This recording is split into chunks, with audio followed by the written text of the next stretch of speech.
สบายดีเด้อพี่น้องสบายดีเบิดสุขุสุคนเนาะพอกันตอนเช้าตื่นมาทำให้กระจูดทำความสะอาดเปิดแล้วแถวข้างน้องให้มันแป้นไปหน่อยสบายดียามเช้าแดดกำลังขึ้นกำลังตะเวนกำลังขึ้นมาพี่น้องกำลังมีแสงแดดโผล่ตื่นเช้ามากับเขาสวนคือเก่ากันหน่อยแต่ว่าเด็กน้อยหดหายแล้วตื่นมาเขาก็เห็ดเปียกหายหดต้นข้าวโพดหายเขาก็ไปแล้วตอนนี้ลงเถียงนาตามภาษาคู่มืออะไรพี่น้องไปคู่มือเถียงนานะไปหาแม่เขาไปกับพอข้าวก็ขึ้นมาดอกมะกะโพด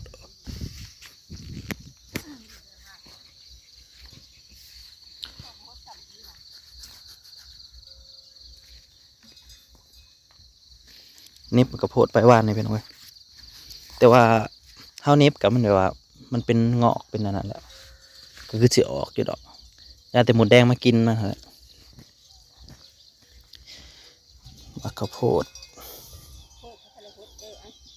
ฮะ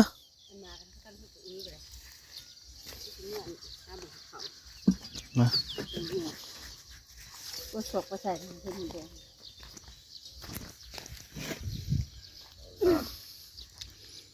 ละเที่ยงนาของนัสซาจะมีรถจอดอยู่ประจำนะครับ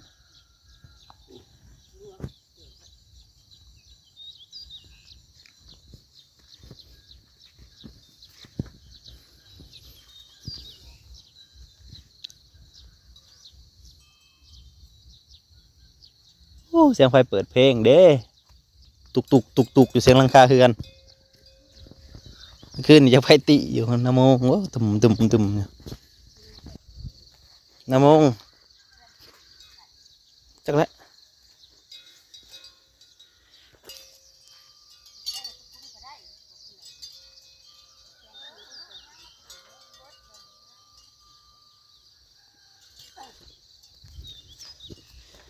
กินเลยโอ้มันจะได้กินอยู่บ่คะแนนนี่มันมากินเบิดเลยบ่ได้สกพดเนาะแม่งใช่ แล้วก็คืนมันมากินก็ขึ้นอย่างเงี้ยเลย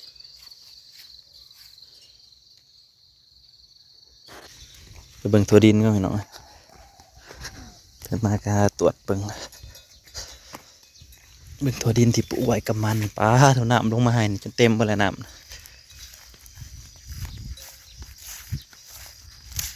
ำเต็มเบิดแท้นะหอดพี่เลย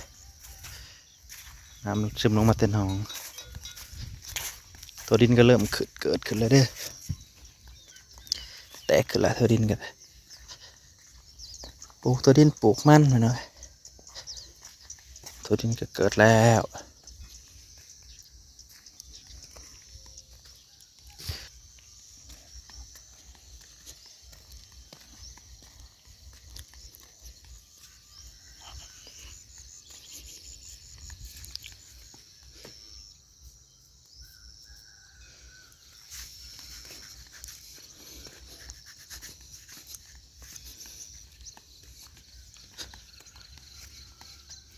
ถั่วดินมันติดแล้วกันมันกับพ่อยากมาได้ดอกโอ้น้องเนยเห็ดปลูกอยู่หลุมพี่ถั่วดิน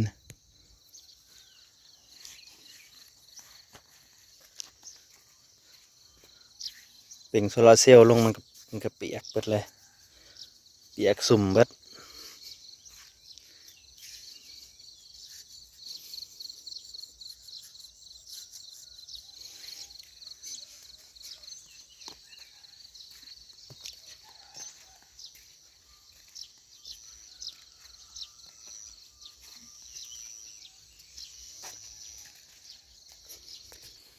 ถั่วปีใหญ่เซยหน่อยมันหมักกับหมอกของถั่วเนี่ยน้ำก็เป่งลงน้องหน่อยตัวนั้นน้องใหญ่มันเต็มเลยก็โพดเนาะ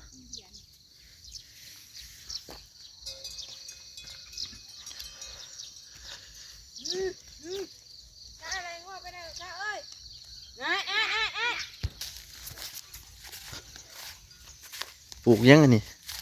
แจ้ง หมวกแตงไทย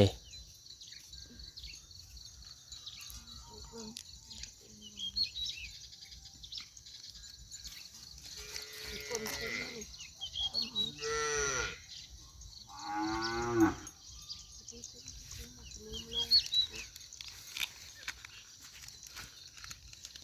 ม เนยมาละ แล้วเราก็มาขุดคุ้มหมกแตงให้พี่น้องเลยก็ได้ปลูกไปอีกอย่างละเล็กอย่างละหน่อยข้าวโพดก็ได้ฮะก็เห็นแตกหนอมีรุ่นอยู่นี่แตกขึ้นมาแน่แล้ว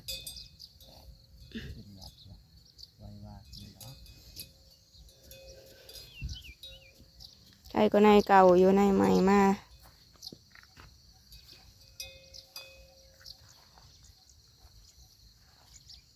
แตกขึ้นมาเห็นหลายหนออยู่ได้โพดฮะ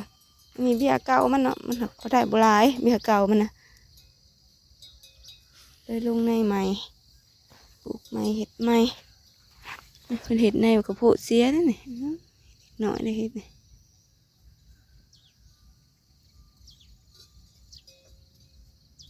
กำลังเห็นแตกหนอมานิดหน่อยนิดหน่อย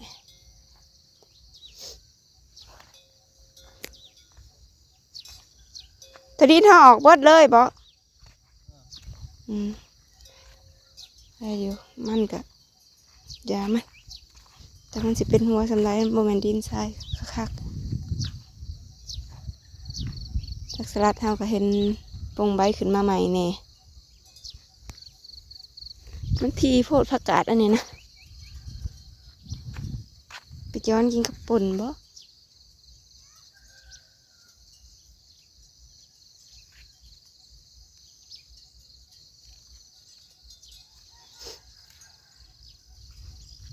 งามบัวกับบัวอย่างงามปันใดขี้หมูบ่ในมันยังลายเลยประมาณ7-8 คุ้มนี่โอ้ยงามไว้แท้ๆอันนี้นะ ห้องขออยู่นอกลื่นโพด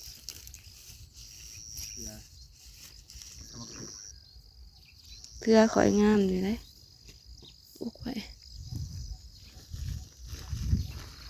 ปักบัวเฮาบ่อยากงามเนาะเอาซ้ำสิเอาได้ปีนี้เลยบ่งามกับปลา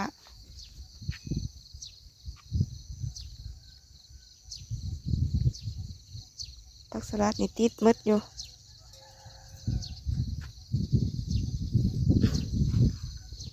ทั่วกันนะอยู่ทั่วกันได้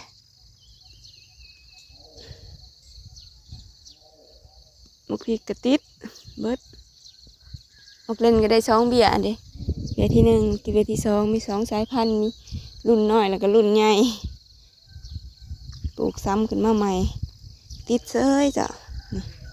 เอามาปลูกน้ำรังเลยนี่จะเอามาติดใหม่ทุกมีแต่ตายน้ำมันเข้มผดบ่เนาะพี่น้อง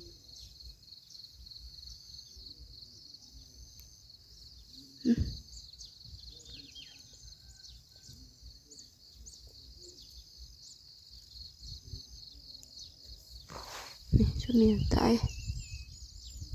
เปื่อยนะมันเปื่อยเพราะว่ามันเป็นหย่อนอย่างวะ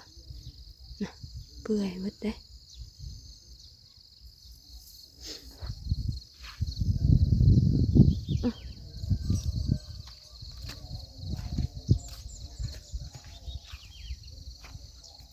แต่กระเทียมนะขึ้นมาไว้อยู่กระเทียมนะงามไว้อยู่กระเทียมผักกระป๋อมปลูกอย่างแห้งปีนี้นะหาก็ออกได้น้อยเดียวหนึ่งดูเฮิงหนึ่งวันปลูกเพิ่นนะแล้วก็แตกก็มีมาปลูกอย่างแท้วะ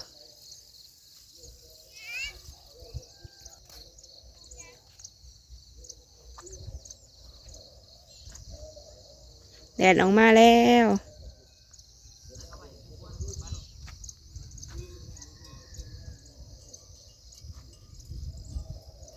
งามเลยบักเดียวผิกกันนะขึ้นมาใหม่เสื่นขึ้นมาอยู่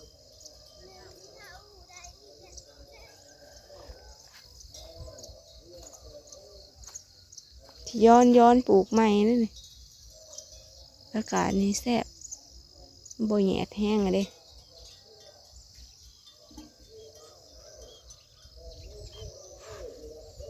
โอ้บ้านสีสว่างเขาจะประกาศได้ยินหอดผีนะ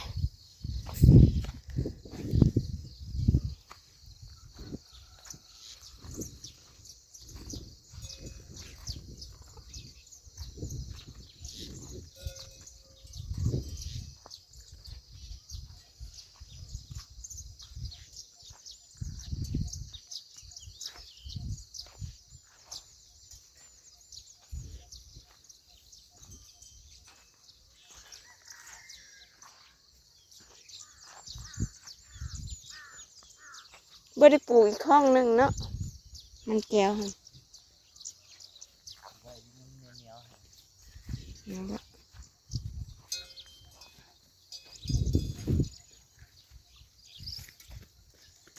เอาไปสิแลนลงเลย มันไม่ใช่นะบ่มันสานะ เสียงอย่าคือกันเนาะ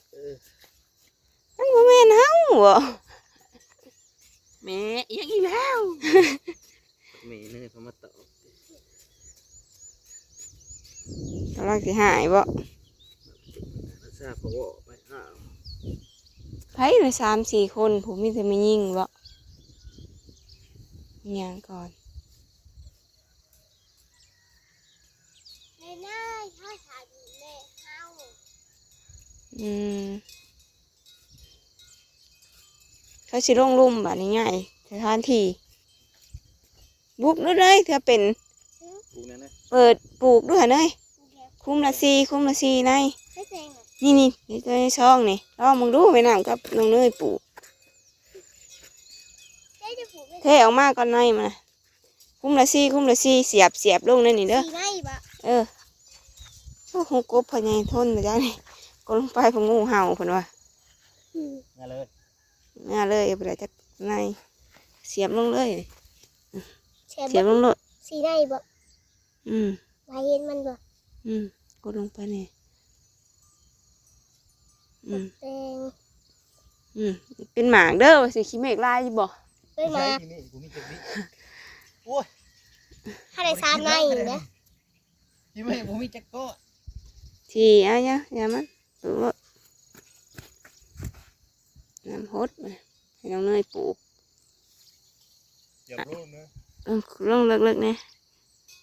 บ่เลิกแห้งปานใดกลาง เป็นกบป่ะ ๆคู่ใดนี่คุดๆซะ ไปคุดด้านไหนเนี่ยไม่ไก่ทอดคนใหญ่เราไปยังโอ้ งูเห่าตัวใหญ่ ปลา บ่ ตีคนใหญ่เต๋อก็มาปลารวยอยู่ในหูนะหัว จะจกลงไปบ่ละ จะสิว่าเสียมตัวใด ก็ได้จะจกไปเลยค่ะ ฮอดซี่แล้วบ่เนยตัวนี้น่ะ หูเสียงงูเห่าต้องงูเห่าเนาะ โอ้ เดี๋ยวมันกบก่อนว่าที่กูปลูก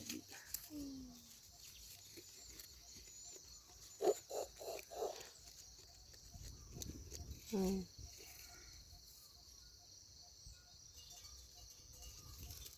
ผสมขึ้นมา เนี่ยผูก ปลูกห่างกันเด้อแถวละ2เบิดแล้วเทเอาเบิดแล้วนายมันน่ะ นั่ง เล่นอาหาร แทบตายเลยค่ะ ตับตายบ่ตาย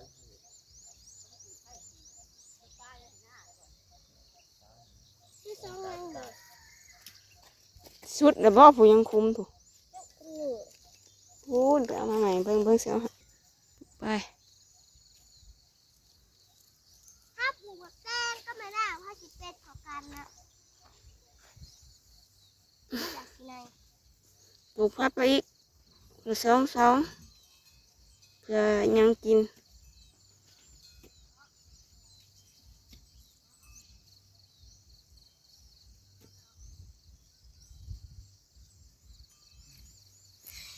งมาดิ นี่ซับนี่ใส่มาอีกใส่ให้มันเบิดมือนะของห้ามซับมันนี่นะ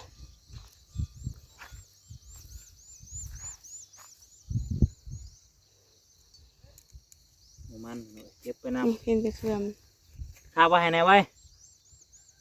โอ้ยขอกินคลิปหนาเด้อขอบคุณที่ติดตามรับชม เดี๋ยวไปหา